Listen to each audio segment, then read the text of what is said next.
Greetings, I'm Solidus Scully, and welcome back to Ratchet & Clank 3 Up Your Arsenal. And hopefully I'll be a little bit more coherent this part than last part, but then again, it's a very chatty game, we got a lot of cutscenes, so goddammit. Look at that, Clank. This ship is amazing. Welcome aboard the Phoenix, gentlemen. Whoa. Impressive, isn't she? The Phoenix is the pride of the Galactic Fleet. She's equipped with the latest technology. Holodeck training suite, auto vendors for armor and weapons, virtual firing range, starfighter upgrade system, even a Gadgetron VG-9000 game system. A VG-9000? Of course. With a Mavix Fireball Pro controller, VR headset, and a zero-G dance pad attachment. Will you marry me? Well, you've obviously had an exhausting trip. Why don't you stop by your quarters? We prepared a custom living area for Quark, so he won't get in your way. Come meet me on the bridge when you're ready. So, this is basically going to be our hub world, the Starship Phoenix, and to be perfectly honest, what a hub world. This is basically how you're going to be accessing a lot of your weapon vendors, armor vendors, training courses that you can get for a Platinum Bolt, a trophy room which you can use as a teleporter to access the Insomniac Museum for, specific challenges you do throughout the game, and of course a video game system, which we're going to be getting to next part, so a lot to unpack here. And also coming alongside Quark is of course a monkey named Scrunch, and well, he has a very specific tie towards Clank's gameplay, but I'll stay my tongue on that for now. How do you think he got like this? Well, the life of an intergalactic superhero can be very stressful. Yeah. Anyway, you're telling me this nutcase is our only hope for stopping Nefarious?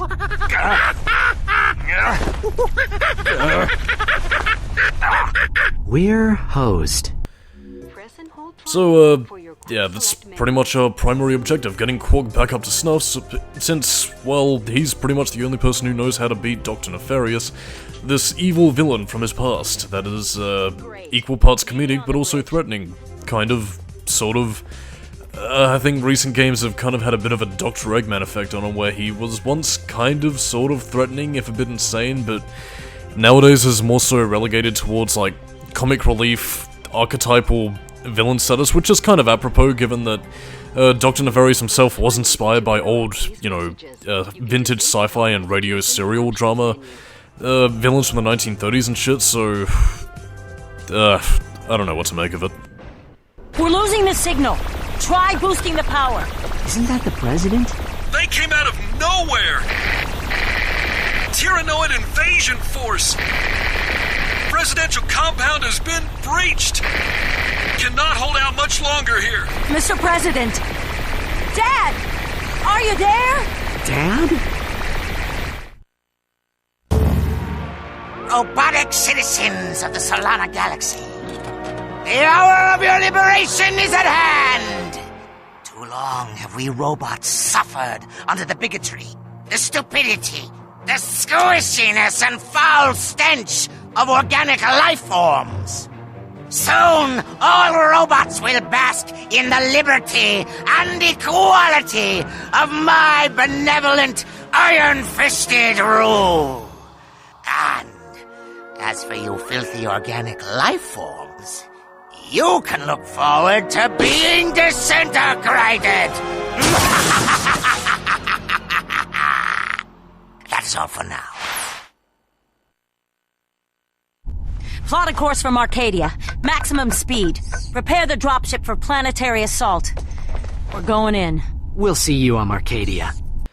So yeah, that was an example of Dr. Nefarious, a villain who seems to be fighting for robot equality, except, well, kind of not really. It's kind of sensationalizing and, well, I mean, given recent trends today, actually kind of actually does make me wonder if Ratchet & Clank would get away with the same sort of stuff that we're talking about here. I mean, granted, this is mainly a very comedy-based game, so maybe they could have gotten away with it, but I don't know. Like, I mean, I haven't really I haven't really commented about it yet, but there's a lot of humor in this game that, again, especially as I played in more recent years, I realized that you would not get away with in today's day and age. Like, I mean, It's nothing offensive, mind you, but it is very cheeky and done in the sort of way that I don't think, especially the Insomniac of today, would ever even dream of going towards. Like, I mean, this is... No, but yeah, the Plasma Whip, and I actually do have a handy-dandy tangent. The long lost returning. But yeah, the Plasma Whip actually has a bit of an interesting history, because initially, in place of this weapon was actually going to be the Chainblade from, well, Chainblade. Again, like, I mean, if you remember the boss from the arena fights in Ratchet & Clank 2, initially Ratchet was going to have the Chainblade, which Insomniac wanted to implement as kind of like a homage to, Ivy's Whip from Soul Calibur. Again, they wanted to implement the same sort of effects, but I think it was due to... hang on, I've got it right here. Yeah, it was because of the fact that the physics system wasn't really feasible, and Insomniac didn't really have the manpower since some of their members were busy developing Resistance Fall of Man. Yeah, instead they changed it to a whip. I think it was... Was it Brian Hastings, or was it somebody else? I don't know, but one of the team recommended them to try something else. But again, for whatever reason, it didn't work with Chainblade, and that explains why he's in the Insomniac Museum, which is just kind of random. But I mean, regardless of such, back to the level at hand with Marcadia, not really too much to say about the stage, although it does kind of have the... it does kind of become a prime example of Ratchet & Clank 3's design ethos, if the previous two levels weren't already enough of a guess, and also kind of invigorates its color scheme, really. Like, I mean, a lot of, it actually reminds me a lot of Doom Eternal's color scheme, really. Like a lot of yellow, like a lot of brown, and I guess orange kind of color scheme. I don't know, I find this very nostalgic. It's very 2004, is what I'm gonna say. Just evokes that kind of vibe to me. Yeah, and I mean, obviously, since that's the time the game came out, but I mean, no more with this game does it really feel like Ratchet & Clank 3, really. I don't know, I just can't help but enjoy it. And of course, if the Velden level was any indication of the Siege gameplay that we'll be getting into, well yeah, let's just take a look at this. And I suppose, while we have the time, I might as well talk about our enemies, the Tyrannoids. Why are they working with Dr. Nefarious? Again, in something of a... would it be right to call it a plot hole? I suppose. But yeah, they're clearly not robots, and they don't really have any presence outside of being generic enemies that can be... Well, again, the Tyrannoids' inclusion was more for a logistical purpose rather than any contextual reason, but... Again, the game gives no in-universe explanation as to why they support Dr. Nefarious. Like, is he paying them? Do they support robot liberation rights? Again, the game tells us none of this. They're basically just here to be bad guys of the game, because, as you can no doubt tell by the game's crunch time, gotta save on resources, designing... Well, I mean, the game does have unique enemies per stage, but, like, there are a lot more copy and paste sort of enemies that are there to be used throughout a majority of the stages, and, well, again, you do get enemy variety, but the Tyrannoids are pretty much our main invasion force. And their inclusion doesn't really make sense up until a certain point in the game, but I'll stay my tongue on that. Anyway, to discuss the mode of play, this is basically similar to the stuff you'd be doing in the multiplayer aspect. And I bring that up because this was worked on by a separate team from the staff who did the main levels. Again, the main levels are basically Ratchet & Clank as you know and love it. But a smaller team was basically dedicated to, you know, developing the multiplayer aspect of this game, which, again, I have extensive experience with, mainly because that was part of the reason how I actually found Ratchet & Clank in the first place. Again, I went over to a friend's house in 2004. Again, they also had Ratchet & Clank 1 and 2 as well, and again, I do have a lot of nostalgia for all three of these games, but Ratchet & Clank 3 was the one we played the most because it had the multiplayer component. And it was also the one where... Well, it was the game that we all generally agreed upon that we had the most fun. Like, I mean, I remember, you know, me and my friend, like, she and I basically just, you know, tag team, you know, we'd go against each other and do Siege mode. It was a really good time. But again, you'd basically be doing stuff similar to this. Like, I mean, you'd have Galactic Rangers on red or blue teams, you'd be trying to siege each other's bases, capture the flag, death matches, all that kind of stuff. In this case... I guess to get back to the game at hand and not wax nostalgia about the multiplayer. Again, this is basically the sort of mission where Tyrannoids come in waves, defeat them, area secure, and you get paid handsomely with bolts for your efforts, so... Again, it's a system that kind of rewards itself, because again, like, I mean, you need bolts to pay for weapons, armor upgrades, and all that kind of stuff.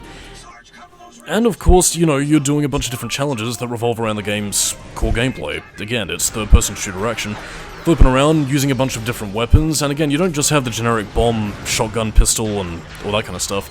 Again, as is per Ratchet & Clank tradition, you do get a lot of tasty weapons to play with, and honestly, I'd say this is some of the series' best.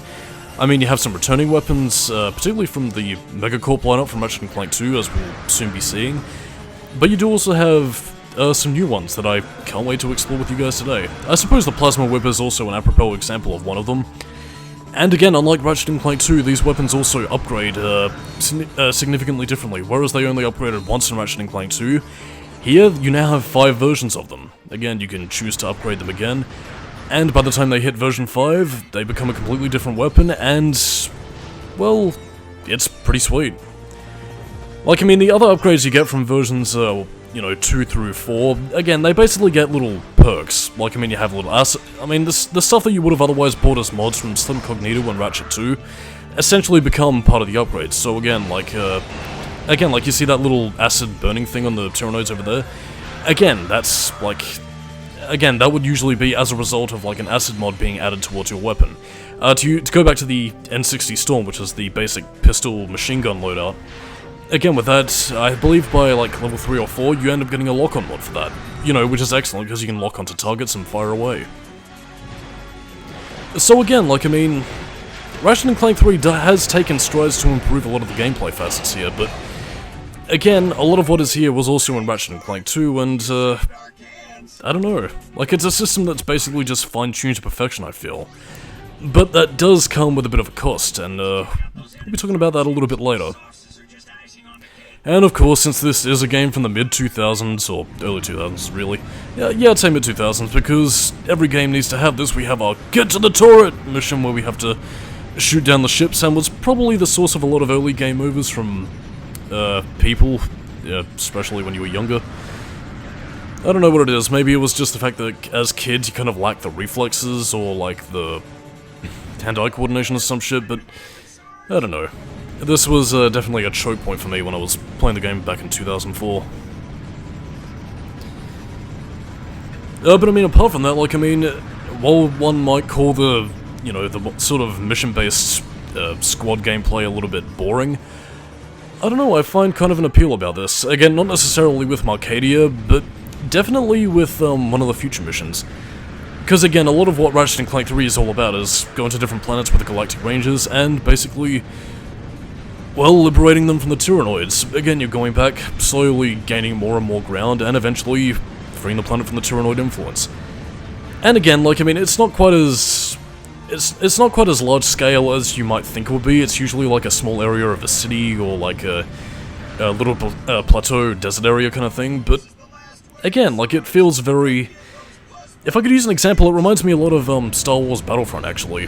Like, again, same sort of design ethos, but, you know, it takes a lot of locations and places from the Ratchet & Clank universe, and again, given a nice mix of Insomniac humor with the Galactic Rangers, Ratchet himself, and generally the very comedic tone that the plot has, I don't know, it's just a very fun, cozy game. But, again, that's not to say that Ratchet 3 isn't without its issues, and we'll be getting to those concordantly.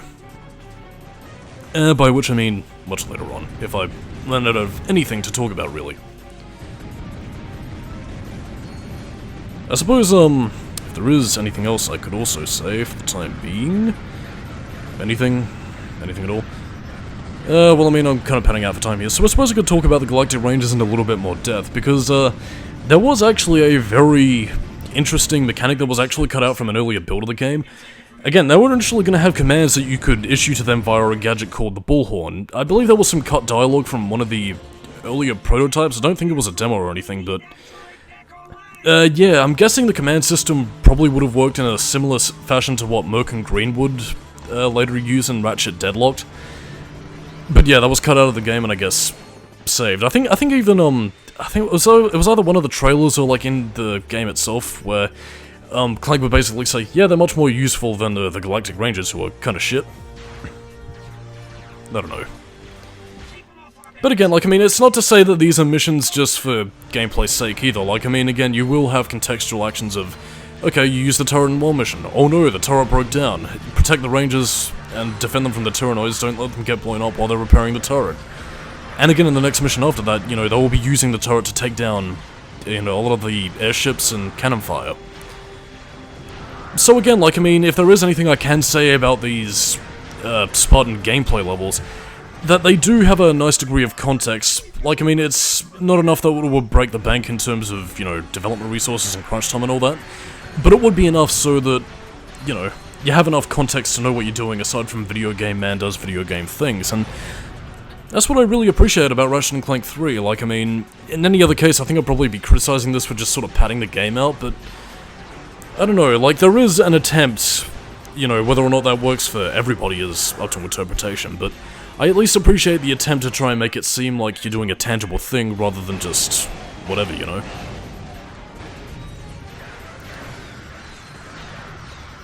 But I suppose if, nothing else to talk about the weapons upgrading again, a lot of the time, I think, I'm trying to remember because I was doing a bit of research into this earlier today, but apparently Insomniac Games wanted to basically use this also as a means of encouraging players to experiment with weapon types by making specific weapons seem a little bit more obsolete and thus encouraging them to experiment around.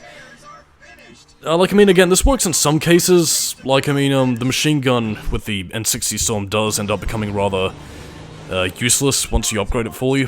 But, like, I mean, at the same time, you also have some weapons like the Infectinator, which I don't think is really that useful. The Tempest, which, again, I also don't think is that useful. So, again, it is a little bit of a double-edged sword in the sense that it kind of ends up working against the developers in the sense that players will usually only stick to the weapons that they know for a fact work. Then again, they probably won't know that in their first playthrough, but again, that's neither here nor there in this case, especially on repeat playthroughs, so who knows really. Anyway, this mission is also very familiar to the multiplayer mode, because in the multiplayer mode you will be turning bolt cranks to activate those nodes, and those are basically where your checkpoints will be in the multiplayer mode. And again, they do grant you a lot of little perks, like, I mean, in multiplayer mode you get, like, hover ships, you get turbo sliders, and a bunch of little perks and weapons that you can use to really rain the smack down on your enemies. But I mean, in regards to this mission, it's basically just there for, you know, the context of turn these bolt cranks, activate the turrets, and get rid of all the enemy air supports, so yeah, starts off a bit difficult and gets progressively easier.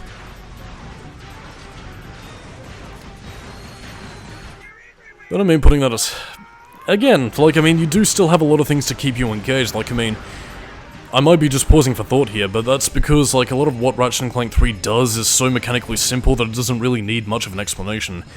But when you're playing the game yourself, you are kept engaged through a lot of elements in play, like, I mean, you have Tyrannoids, like, especially those in the mechs who, you know, shoot their laser beams of death, which again, you're going to be jumping and dodging around. So again, through motion, you're still engaged by basic movement, but at the same time, you're entertained by the Galactic Rangers just being silly goofs there to help you out, and again, like, I mean, there's a lot of facets at play that I think Ratchet & Clank has to really keep the player engaged. And you know what, to a certain extent, I will say that it works a lot in... Agent Clank? God fucking damn it. You're even more impressive in person than you are on the holovid. And I must say, I've never seen a chauffeur fight like you do, son. Who says you can't find good help these days, right, Clank? Sasha's told me a lot about you. Don't get any ideas, kid. She is way out of your league. Sasha filled me in on the Quark situation. I'm told the man thinks he's a monkey? He has lost his memory, sir. Well, then you'll simply have to find it for him. We need our star player back in the game ASAP. Is that understood? Yes, sir. My daughter tells me you're a man who's good with his hands, Ratchet. Sir, I swear I never... The city's laser shield went down during the attack. Now, we are defenseless without it. I sent out a repairman to fix it, but he disappeared. I need you to get that shield system back online. Yes, sir. We're on it. The middle of the gameplay is what I was trying to say before I was interrupted by Mr. fucking Bill Clinton over there. And, yeah, that was an obvious, homage, parody of Bill Clinton.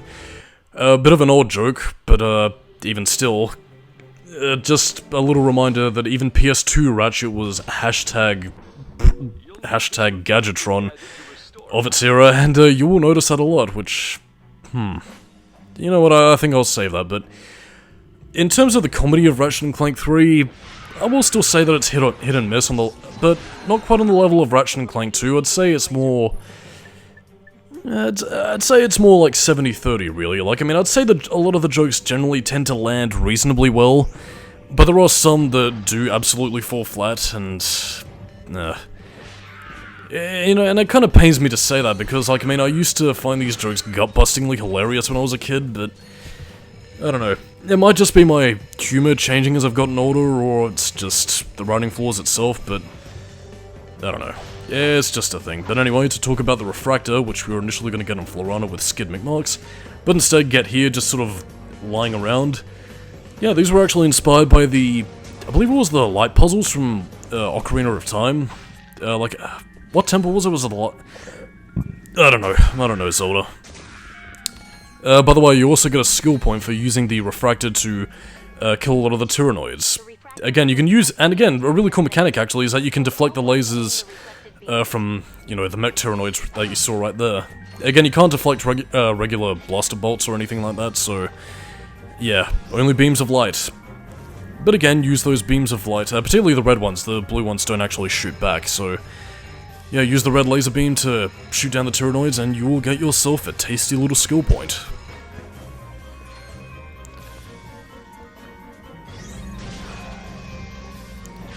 But again, these are basically the main sort of threats you're going to be facing for the time being. Just small dudes, which are basically fodder. Then you have the gun dudes, which are kind of and then of course you have the mech ones, which are the only ones you really need to watch out for, because you have to flip back and forth, side to side, yippee-yo, ka, and just jump out of the way. Like, I mean, there's not really a lot of think tank stuff to really be considered fighting the Tyrannoids. Like, I mean, the small ones basically have simple pathfinding AI. Will try and take a bite out of you, and that's about it. The other ones will basically have this simple shooting motion where they'll try and aim at you. Have this little, fuck yeah, I'm shooting guns! And that's it. And of course, the mech ones, which actually pose a threat, where they have beams of light and you just gotta jump out of the way. So, yeah. But again, it works well for what it is, and keeps you engaged, so... Not really much I have to say about that. Oh, really funny story, actually. A lot of playtesters, back when the game was first being developed, actually had a lot of problem figuring out how to move the spider symbol, to the point where the developers actively had to tell players exactly what to do, and they were quite frustrated that day. Again, which is probably part of the reason why they put that giant spider symbol on the wall, and even in that case had Sasha tell you where to go, so, I suppose that probably tells you exactly what the gaming intelligence was back in 2004. Then again, I don't exactly know who they got to playtest this game. I don't know if they got, like, actual kids to playtest it, or if it was, like, teenagers or adults or whatever, but, it's, quite curious. Then again, it is also important to have that degree of playtesting, because, you do also get some cases like the original Rayman, actually, where the developers were also the playtesters, and because the developers knew where all the bugs and, all the tricks and traps were, it kinda made it a little bit pish for balance testing when it came to people who had no idea how to play the game, and it was part of the reason why I dropped Rayman pretty early. Well, that and I also deceived myself into thinking that I was going to pick up a 3D platformer Rayman game, when in fact I was, it was 2D and, well, I was kinda pissed. But anyway, that's my Rayman tangent for eventually, later, possibly, whatever. Again, like, I mean, you will be getting use out of these gadgets, as you'd expect in your typical Ratchet & Clank game. And, I wonder what mysterious returning figure we'll be meeting today. Could it be Helga? Could it be Quark? Could it be Big Al? Yes, it is. Catch you later. Hey, look, it's Al. Got the shields up yet? Silence! I am concentrating! What the? That's a Quark vid comic. Excuse me. It is a historically accurate interactive graphic novel. How can you use the city's defense network to play a video game? Simple. I bypassed the security server with a 626 hex matrix adapter and reprogrammed the graphic subprocessor. No, I mean, it's... Clank, you speak, nerd.